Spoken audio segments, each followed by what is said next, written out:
Hi everyone, my name is James. Welcome to King's Fine Woodworking. Today in the shop we just kind of wanted to have a little bit of fun.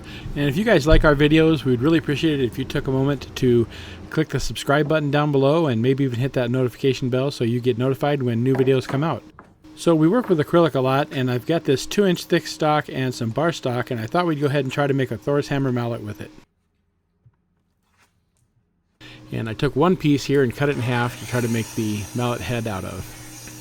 The nice thing about acrylic, especially this cast acrylic, is that it cuts and sands and reacts just like wood. It may be a little harder than some species, but it's really not difficult to work with at all. There are a couple of different types of acrylic. You can buy it extruded or cast, and cast is the one you want. Extruded tends to burn and crack and flake and chip, and it's not good, but cast is really the one you need. This is a solvent here. The way you typically bond acrylic together is, rather than use a glue, is more often than not you'll just use a solvent, and this solvent will dissolve the surface of the acrylic, and you let it sit on there for just a second to kind of get more of that solvated, and then you put it together, and then when the solvent evaporates, the two acrylic pieces have bonded together and become one. So now a skilled person would have done this, and I have seen them do it where you can't see the seam. The seam's essentially invisible. And I don't know if this was just too thick or we just have no skill, but you could definitely see the seam when we were done.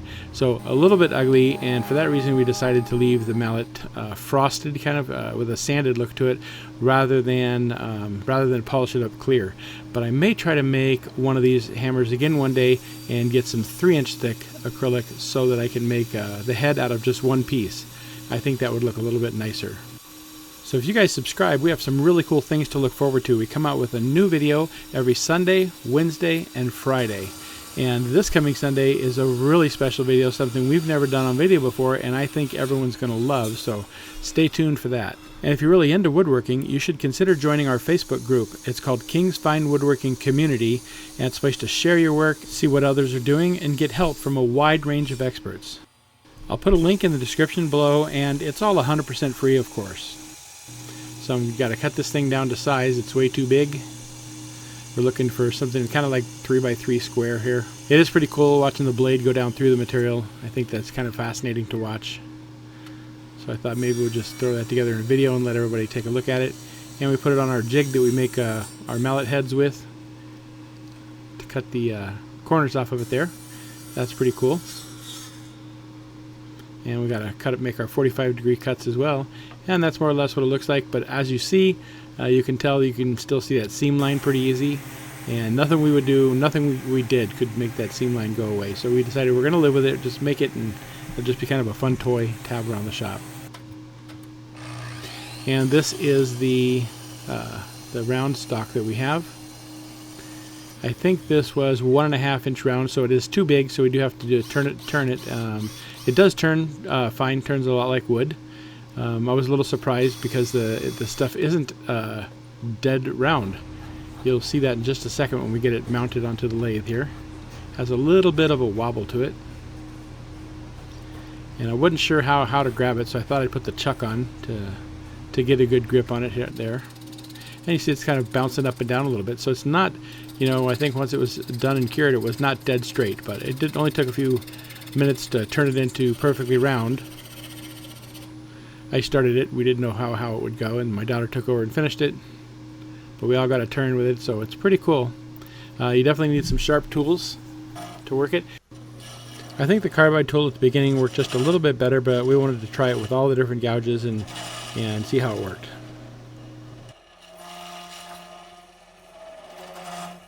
And she uses a parting tool to kind of get the tenon down to size there. And it sands perfect with regular sandpaper, of course.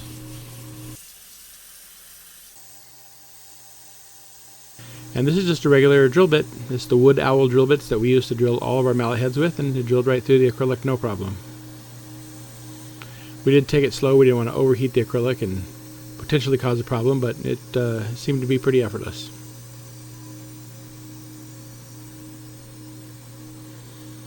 Nice clean hole there. And I've put the handle in there. We just wanted to make sure we had a good fit, and cut the excess tenon off of the end of it.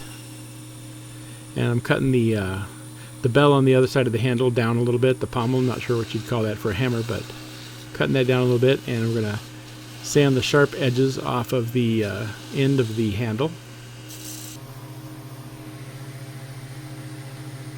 Fine tune that a little bit.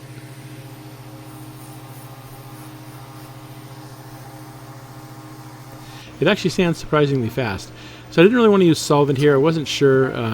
It wasn't quite as tight of a fit as I was hoping it would be, so I thought I'd go ahead and use epoxy. Epoxy does bond acrylic perfectly well, and it have a little bit more gap filling properties because we really want to take it and use it. There's a lot of things that we've needed a harder, stronger, heavier mallet for, and I thought that, and I didn't really want to use a metal hammer, but I thought if we bonded it with epoxy, we might get a little bit better resilience out of the piece when it's done. Use 5-minute epoxy there, and then we're going to sand the end of the tenon off flush. The tenon, just like all of our hammers, goes all the way through the head, and that should make it strong. And that's basically kind of what it looks like there. I didn't want both ends of the hammer to be rock hard, so I thought we'd take a little bit of leather and put leather on one end so it's a little bit softer, so I can hit some pieces of wood without denting them. I think that acrylic would certainly dent most species of wood that we work with. And this gets epoxied on. Leather works exactly like wood too. You can drill it and sand it, and just any power tools that you use with wood, they work great with leather too. So once that's cured, we're just going to trim that to fit.